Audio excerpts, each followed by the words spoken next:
Instagram 有更新 DM 功能啦。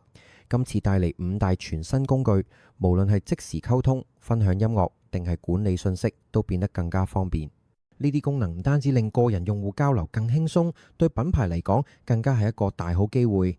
品牌可以透過 DM 提升客人互動，令粉絲感覺更貼近，甚至加強品牌形象。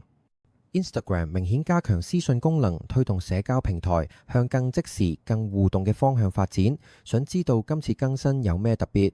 即刻試下 DM 感受新功能。YouTube 又有重大更新，今次佢宣布 Google DeepMind 最新 AI 影片生成技術 Veo 2正式整合到 Source 平台，仲推出全新 Dream Screen 功能，幫助創作者打造更真實、更具創意嘅短片。呢項技術已經率先喺美國、加拿大、澳洲、紐西蘭等地區上線，未來會陸續推廣到更多市場。對創作者嚟講，呢個 AI 影片生成工具大大提升創作效率。想象一下，只需輸入關鍵字就可以自動生成獨特背景或者視覺效果，創作門檻大大降低。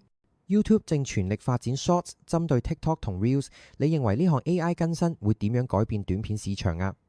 Google 又有重大更新。Demand Gen 廣告活動即將同 Google 多媒體廣告聯播網 GDN 進一步整合，俾廣告主可以更靈活管理廣告位置，擴大觸及範圍。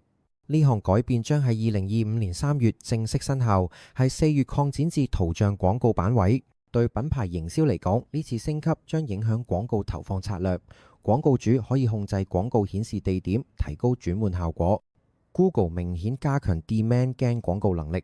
針對 Meta 廣告，呢次改動你覺得係機遇定挑戰？